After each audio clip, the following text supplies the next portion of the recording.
Narito na ang PTV Balita ngayon. Pinasinungalingan ng Malacanang ang akusasyon ni dating presidential spokesperson Harry Roque na biktima siya ng political persecution. Ang pahayag ay ginawa ng palasyo matapos humingi ng asylum sa Netherlands si Roque. September 2024 nang isight for contempt ng Quadcom si Roque at ipinag-utos na ikulong sa kamera matapos itong tumanggi na magsumite ng katibayan ng kanyang kayamanan. Sinampahan din si Roque ng kasong human trafficking sa Department of Justice dahil sa umano'y partisipasyon nito sa Pogo. Ayon kay Palace Officer at PCO Undersecretary Attorney Claire Castro, dapat harapin ni Roque ang kanyang mga kaso at patunayan na siya ay inosente.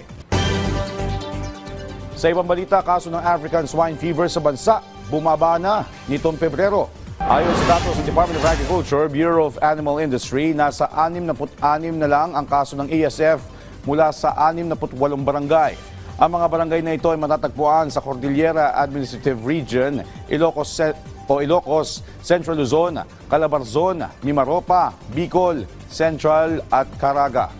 Nakapagtala naman ng maraming kaso ng ASF sa Vira, Catanduanes na may mga ginagawa ng hakbang ang DA upang mapigilan ang pagkalat ng ASF sa mga baboy tulad ng bakuna at mahigpit na inspeksyon sa mga checkpoints.